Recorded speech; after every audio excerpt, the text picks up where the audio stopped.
the remote. Very cool to have an actual remote. It actually has the ability to do a voice search by just clicking that button to search for programming, and it covers all of the same apps that a Google Chromecast will cover. So we're going to do a setup today. We're not going to compare it to the Chromecast every step of the way, but we're going to do a setup today, and maybe we'll do a comparison on another video. So let's get started. One of the complaints I had in my Chromecast video is people hated seeing me take it out of the box. I don't care. We want to do it anyway. That's part of it, right? It's going through this entire process of start to finish, showing you the setup. And since I've never done this before, this is all new to me as well. So we open it up.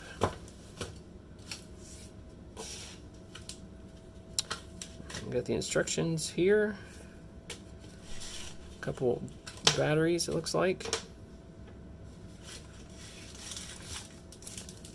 Here's the remote. And here is the actual stick, the Fire Stick. Let's take a look at this.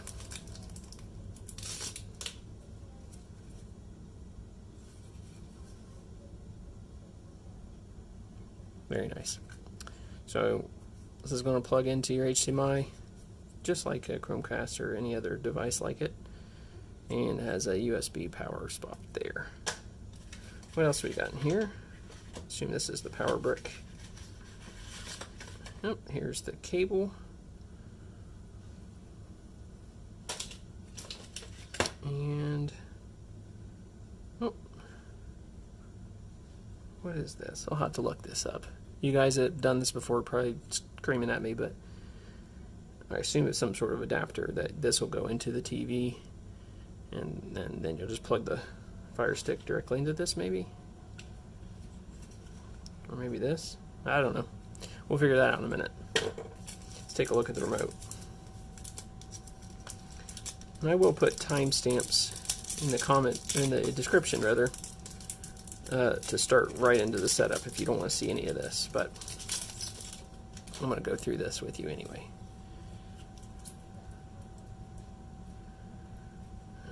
Oh, there's a little flap here. A lot of people like this sound.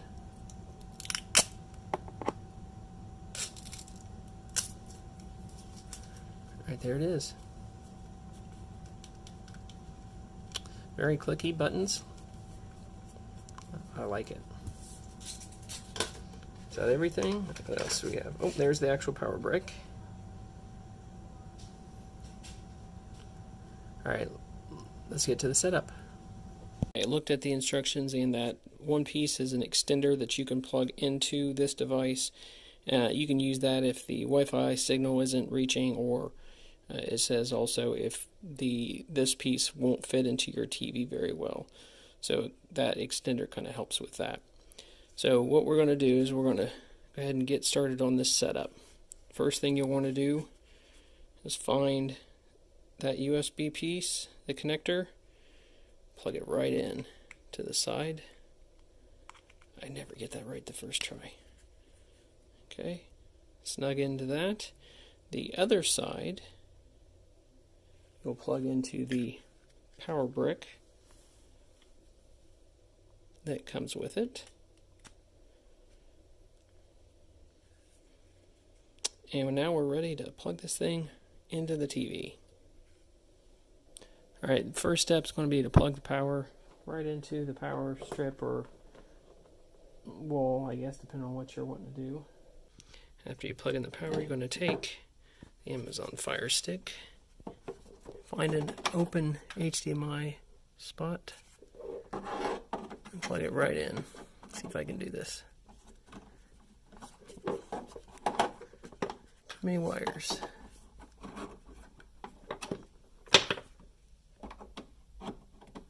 Now, this is what the extender, I believe, is made for. This isn't currently wanting to fit. If you can see, this isn't currently wanting to fit with this other HDMI cable, so let's try the extender. Alright, so This end will plug in to this side.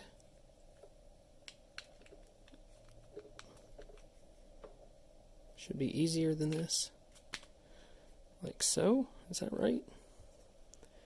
And then this end now will fit right there. So you see we have the extender connected, HDMI is connected, and now the power is connected. So let's turn on the TV. So when you first turn it on, this is what's going to pop up. Maybe not in this language. I'm not sure why. Oh, we're skipping around. Alright, so I'm assuming it's telling us to press the home button.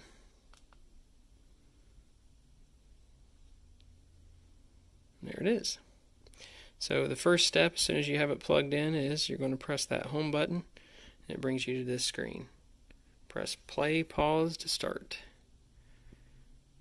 So press play, pause. On the TV, it's going to ask you what language, and it's scanning for Wi-Fi networks. Once you enter your Wi-Fi information, it should tell you the connection is successful. And now Fire Stick is checking for updates. Okay, this is where you'll choose whether you have an Amazon account or not. We do. Alright, once you've logged in under your Amazon account or signed up for a new one, it's asking if that's the account that you want to use. You hit continue. Then it'll ask you whether or not you want to save your Wi-Fi passwords to Amazon. So it'll help you to connect compatible devices. Alright, so you can do parental controls on here. We're going to skip that for now. It's now preparing the remote for setup. We'll be playing music during the next step. Please make sure that the volume is up and then hit continue. Well, it doesn't say continue, it actually says next, but that's fine.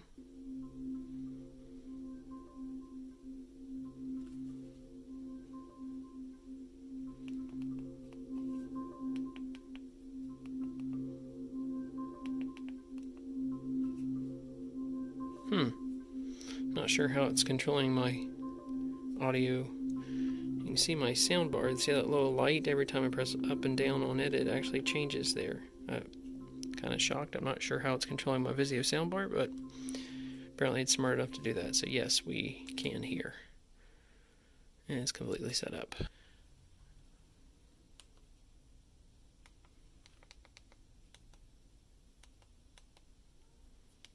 So it's going to ask you which streaming services you want to use.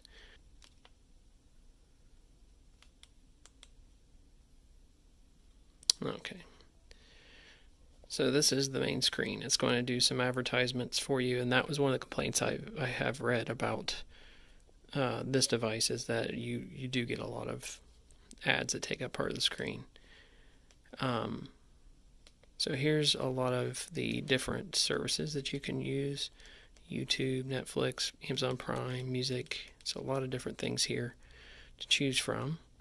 So if you have I don't know if you know this, but if you have Amazon Prime account, then that includes Amazon Prime Video, which has a lot of Amazon original programming, as well as other movies and things that you can get access to. You can also access on here Amazon content that you've digitally purchased through Amazon's website. At the top, if you go to the very top, it has various options. We have live TV. So a lot of this is going to require some form of services, I'm sure, but you can see some of the options. And at any point, if you want to go back, you just hit the back button. It'll take you back to the main menu. And there's a list of videos that we have purchased at various points digitally, so you can watch them right from this menu. movies shows you Amazon's movies as well as some other options that might be available on other services. And then TV shows and various apps that you can use. Some of these are going to be free, some of these are going to be paid subscription.